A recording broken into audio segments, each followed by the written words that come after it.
You wake up, and within 60 seconds, the negotiation begins. Not with the world, with yourself. You feel it in your chest before you've even opened your eyes. That low hum of something unfinished, something you keep meaning to start, something you keep meaning to become. And by the time your feet hit the floor, you've already convinced yourself that today isn't the day. Tomorrow you'll be more ready. Tomorrow you'll feel more confident. Tomorrow the fear will be smaller. Here's what nobody tells you. The fear was never going to get smaller. And you know that. That's the part that eats at you. Not the fear itself, but the quiet knowing that you are the one keeping it alive. The costly mistake you keep making isn't that you're afraid. It's that you've mistaken the fear for a reason to wait, when it's actually the reason to move. Your fear isn't of failure. It's of the responsibility that your own potential demands of you. Think about that for a moment. Not failure, not rejection, not embarrassment. Those are the stories you tell yourself because they're easier to sit with. Failure is something that happens to you. Responsibility is something you choose. And choosing means you can no longer blame the universe for the gap between who you are and who you know you could be. Once you choose a why, you're accountable to it. And accountability is the thing you've been running from your entire life. You say you want to grow. You say you want to change. You say you want to become someone you're proud of. And you mean it. In the moment you say it, you mean it with your whole chest. But then morning comes, and the version of you who made the promise goes quiet, and the version of you who has to keep its steps forward, and suddenly the promise feels like a cage. Suddenly the potential feels like a threat. Because potential doesn't ask for your comfort. It asks for your delivery. And you who have spent years perfecting the art of almost, you don't trust yourself to deliver. This is the truth nobody wants to say out loud. You are not lazy. You are not unmotivated. You are not broken. You are afraid. Afraid of what happens if you actually become the person you've been hinting at in your own journal for years. Because that person has to show up every day. That person has to maintain the standard. That person cannot hide behind the phrase, "I'm still figuring it out." That person is visible. That person can be judged. That person can fail in public with witnesses. Carl Jung understood something about human nature that most people spend their entire lives avoiding. You carry a shadow. Not the cinematic version, not evil twins and dark alleys. The real shadow. The parts of yourself you've pushed underground because they were inconvenient or embarrassing or dangerous to your self-image. Your ambition, your hunger, your anger, your capacity for intensity. The part of you that wants to dominate, to build, to be seen. You've been taught to treat these forces as shameful, so you bury them. But buried things don't die. They operate from the dark. They pull levers you can't see. They make you act against your own stated interests. You say you want peace, and you create chaos. You say you want progress, and you choose stasis. You say you want to be known, and you make yourself invisible. Not because you're weak, because there is a part of you, a part you refuse to look at, that is terrified of what you'd become if you actually let yourself want what you want. The shadow isn't your enemy. It's your unused power. And until you turn around and face it, you will keep sabotaging yourself in ways that feel mysterious but aren't. You will keep choosing the comfortable option and calling it wisdom. You will keep shrinking your life to fit your fear and calling it contentment. You will keep almost becoming. Here's what nobody tells you about almost. Almost is the most expensive word in your vocabulary. Almost is the place where potential goes to die quietly, without a funeral, without witnesses. Almost means you got close enough to feel the heat, but turned back before it could change you. Almost means you could have. You almost did, but you didn't. And the version of you who didn't, that's the version you're stuck with tonight, staring at the ceiling, wondering why you still don't feel whole, why you still don't feel like you. The Stoics didn't have the language of the unconscious. They didn't talk about shadows or repression or self-sabotage, but they understood the mechanism. They understood that a person could know what was right and still fail to do it. They saw that the gap between knowing and doing is where most lives get lost. And they identified the single virtue that bridges that gap. Not wisdom, not temperance, not justice. Courage. Courage is the master virtue. Without it, everything else you value is theoretical. Wisdom without courage is a library no one visits. Temperance without courage is just cowardice dressed up as discipline. Justice without courage is a belief you keep to yourself. You can have all the right values, all the right insights, all the right principles, but if you lack the courage to act on them, they remain dormant. They remain ideas. And ideas don't change lives. Action changes lives. The Stoics understood this because they lived it. Marcus Aurelius didn't write his meditations from a comfortable study. He wrote them in a military tent, on campaign, surrounded by plague, betrayal, and war. He wrote them because he needed to remind himself, daily, to be the man he chose to be rather than the man the world wanted him to become. Seneca didn't develop his philosophy in safety. He developed it in exile, in political danger, under the thumb of an emperor who could kill him at any moment. Epictetus didn't teach from privilege. He taught as a former slave, with a body that had been broken, insisting that the one thing no one could take from you was your capacity to choose your response. These weren't men who had the luxury of waiting until they felt ready. They acted because they understood that readiness is a fiction. You are never ready. You become ready by doing. And this is where most people get courage wrong. They think courage means the absence of fear. They think the courageous person is the one who doesn't feel afraid, who charges forward without hesitation, who is somehow immune to the tremor in the hands and the tightness in the chest. That isn't courage. That's recklessness. That's a person who has disconnected from their own survival instinct. Courage is not fearlessness. Courage is feeling the full weight of the fear and acting anyway. Not because the fear disappears, because the thing you're moving toward matters more than the comfort of staying still. Fear is not your enemy. Fear is information. It's a signal. It tells you where the edge of your comfort zone is, which means it tells you where the next phase of your growth begins. The things you fear most, the difficult conversation, the public commitment, the project that could fail, the truth you've been avoiding, those are almost always the exact things you most need to do. Fear is a compass, but most people use it as a stop sign. They feel the fear and they read it as instruction. Stop. Turn back. Not yet. Not today. They obey the fear as if it were wisdom. It isn't. It's just fear. And fear, while worth consulting, is not worth obeying blindly. When you feel fear, the question isn't how do I make this feeling go away? The question is, what is this fear telling me? And should I listen? Sometimes the answer is yes. Sometimes fear is pointing at a genuine danger and you should heed it. But more often, far more often, fear is pointing at the exact thing that would make you grow. The conversation that would deepen a relationship. The risk that would unlock a career. The honesty that would set you free. Fear says don't. Growth says do. And you have been letting fear cast the deciding vote for years. Let's name the fears. Because fear doesn't like to be named. It operates best in fog, in vagueness, in the general unease that you can't quite pin down. So let's drag it into the light. There is the fear of failure. The worry that you'll try and it won't work. That you'll put everything on the line and come up short. This fear keeps you in the planning phase forever. You research. You prepare. You optimize.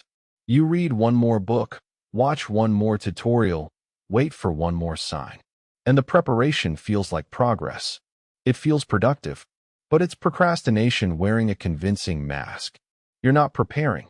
You're delaying the moment of truth because the moment of truth is the moment you could fail. And failing means the fantasy of who you could be has to confront the reality of who you are. That confrontation is painful, but it's also the only path to becoming. Failure isn't the opposite of success. It's an ingredient of it. The opposite of success is inaction. Then there is the fear of judgment, the worry about what others will think. This one is insidious because it feels like social intelligence. You tell yourself you're being strategic. You're reading the room. You're waiting for the right moment. But here's the truth nobody wants to say out loud. Most people aren't thinking about you. They're thinking about themselves. They're lying awake worrying about their own almosts, their own unlived lives, their own fears. The judgment you fear is largely imaginary. And even the judgment that is real, so what? What does it cost you to be misunderstood by someone who has never done what you're trying to do? The Stoics would say that the opinion of others is not within your control and therefore not worth your peace. You cannot control what people think of you. You can only control what you think of yourself. And if you're hiding to avoid judgment, what you think of yourself is already worse than anything anyone else could say. And then there is the fear of loss, the worry about what you might give up. This is the subtlest fear because it masquerades as prudence. You don't want to lose your comfort. You don't want to lose your routine. You don't want to lose the version of your life that, while not fulfilling, is at least predictable. But here's the paradox. Inaction is also a form of loss. Every day you don't act, you lose a day. You lose momentum. You lose the compound interest of small, brave choices. You lose the version of yourself that was available to you today and will never be available in quite the same way again. The cost of inaction is almost always higher than the cost of action, even when action is risky. Regret for what you didn't do hurts more and lasts longer than the pain of what you tried and failed. The ache of inaction is chronic. The pain of failure is acute. You can recover from acute pain. Chronic pain wears you down until you forget what it felt like to be whole. So you sit with all three fears: failure, judgment, loss, and you let them vote. And they always vote no. They always vote for the smaller life. They always vote for the version of you that stays safe, stays hidden, stays almost. And you wonder why you don't feel like yourself. You don't feel like yourself because you've abandoned yourself. You've let a committee of fears make decisions that only your values should make. You've outsourced your life to your anxiety.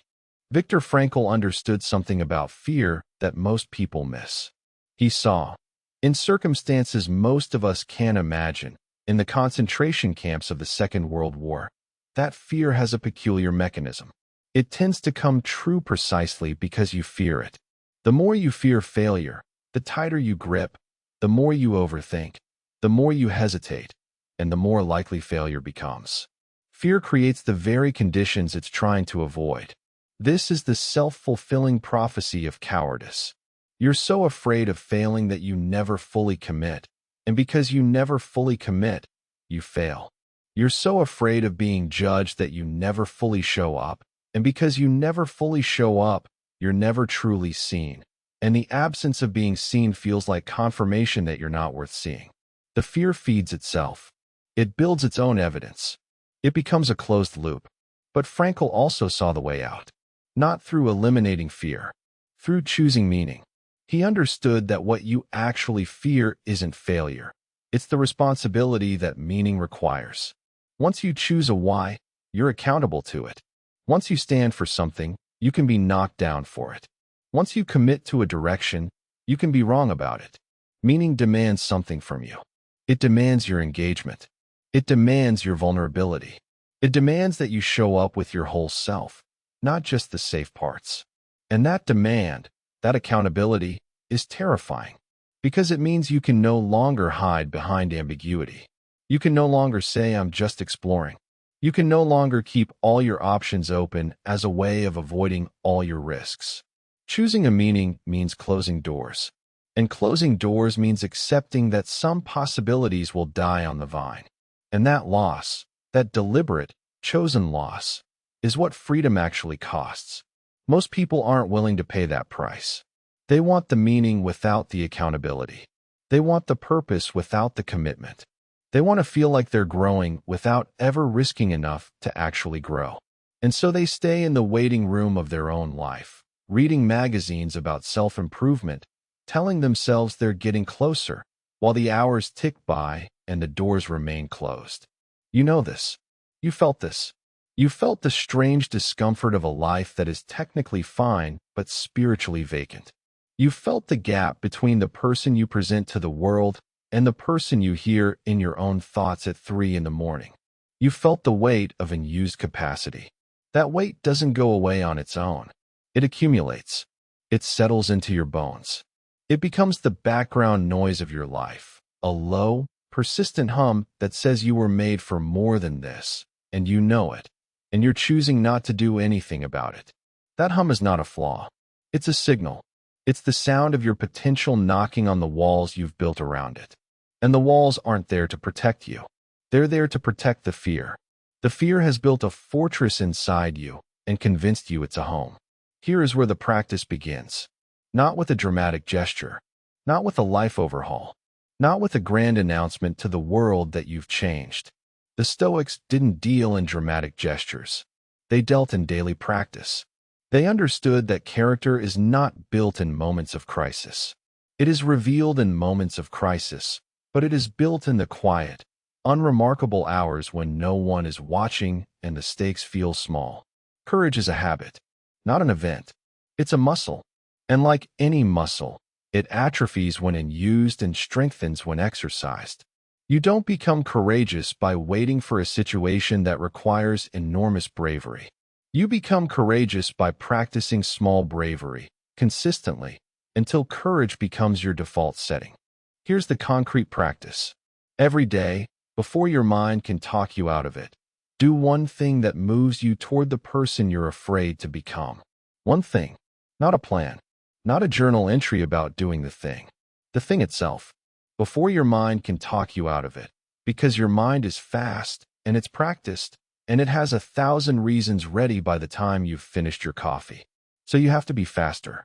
You have to act before the committee convenes. This is daily micro-courage. It doesn't have to be dramatic. It has to be real. Send the email you've been avoiding. Make the call you've been postponing. Say the thing you've been swallowing. Post the work you're not sure is good enough. Ask the question that might make you look stupid. Take the risk that might not pay off. Show up in a way that is slightly more honest than yesterday. One act, every day, that costs you something small. A bit of comfort, a bit of certainty, a bit of the hiding place you've been living in. The key is the timing. Before the mind can talk you out of it. Because the mind will. The mind is a magnificent instrument, but it is also a coward. It will rationalize anything. It will turn avoidance into wisdom, fear into patience, cowardice into self-care. It will tell you that you need more time, more information, more confidence. It will tell you that you're not ready. And it will be convincing, because it's using your own voice. So you have to move before the voice starts. You have to build in a window, small, narrow, where action happens before deliberation begins. 5 seconds, 10 seconds, long enough to move, not long enough to negotiate. This is how you begin to build the person you're afraid to become. Not all at once. Not in a single dramatic transformation. In daily, deliberate, almost invisible increments. Each small act of courage compounds. Each time you act despite the fear, you weaken the fear's authority. Each time you show up when you wanted to hide, you recalibrate your nervous system to understand that showing up is survivable. That being seen is survivable. That delivering is survivable. That the person you're afraid to become is not a threat. That person is the real you, finally arriving. And here's the paradox that the Stoics understood and Jung pointed at from a different angle. The person you're afraid to become is the person you most need to be. Not because that person is fearless, because that person has learned to act in the presence of fear. Not because that person has eliminated the shadow, because that person has integrated it, has looked at the hunger, the ambition, the intensity, the parts that were pushed underground, and has said, "You're not shameful. You're fuel. You're not dangerous. You're directed. You're not the enemy. You're the engine." Most people call this self-improvement. The Stoics would call it self-reclamation. You're not building a new person. You're reclaiming the one you buried. You're not adding courage to your character. You're removing the fear that was covering it. Courage was always there. It doesn't arrive from outside. It emerges when you stop suppressing it. Think about what's been costing you. Not in money. Not in time. In self-respect. Every time you knew what to do and didn't do it, you paid a tax. Every time you had a conviction and stayed silent, you paid a tax. Every time you felt the pull towards something bigger and chose the smaller option, you paid a tax. And that tax has compounded. You are now living in the deficit of your own unmade choices. You feel the debt even if you can't name it. It shows up as restlessness, as irritability, as the vague sense that something is missing, even when, especially when, everything is technically fine. That something isn't missing from your life. It's missing from your participation in your life. You're absent from your own existence. And the only way back is through the door you've been avoiding. The truth nobody wants to say out loud is this. You already know what you need to do. You've known for months, maybe years. You don't need more information. You don't need more time. You don't need a sign. You need to act. And the reason you haven't is not because you're waiting for clarity. It's because clarity is what you're afraid of. Clarity means you can no longer pretend you don't know. Clarity means the excuse is gone. Clarity means you're accountable. And accountability, that word, that weight, is the thing you've been running from. But here's what running has cost you. You still don't feel whole. You still don't feel like you. You still wake up with that hum, that weight, that gap. And it will not go away because you've gotten better at ignoring it. It will only go away when you turn around and walk toward it. When you stop running from your own potential and start meeting it. When you stop apologizing for wanting more and start earning it. Your fear isn't of failure. It's of the responsibility that your own potential demands of you. That's the thesis. That's the whole thing. You're not afraid of falling short. You're afraid of what it would mean if you didn't. Because if you actually delivered, if you actually became the person you keep hinting at in your quietest moments, then everything would have to change. Your relationships would shift. Your identity would shift. Your comfort would evaporate. And you would have to live up to yourself every day without the safety net of unfulfilled potential to catch you. Unfulfilled potential is a safety net. Think about that. The dream of who you could be is actually a cushion. As long as you haven't tried, you haven't failed. As long as you haven't committed, you haven't been rejected. As long as you haven't delivered, you haven't fallen short. The fantasy of your potential protects you from the reality of your performance. And you'd rather live in the fantasy than risk the reality. That's the comfortable lie. That's the thing you live by. And it's killing you slowly. So demolish it. Not with a dramatic declaration. With a single act. Today. Before your mind can talk you out of it. One small, real, slightly terrifying act that moves you toward the person you're afraid to become. And then tomorrow, another. And the day after, another. Not because it gets easier. Because you get stronger. Not because the fear goes away. Because you stop treating fear as a verdict and start treating it as a compass. It points north. You walk north. That's it. That's the whole practice. That's the whole philosophy, stripped down to its bones. The Stoics didn't promise that this would be comfortable. They promised it would be worth it.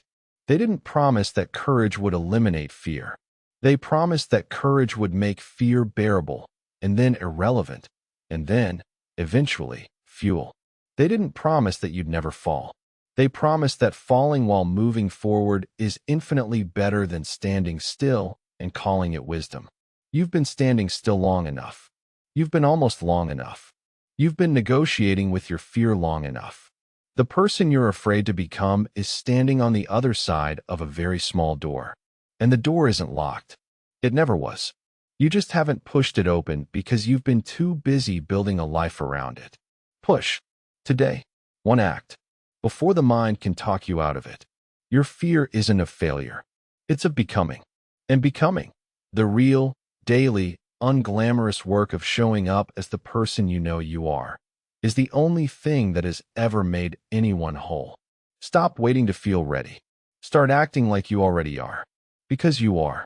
You always were. You just needed to prove it to the part of you that was afraid. Choose courage over comfort. Choose growth over ease. Stay disciplined.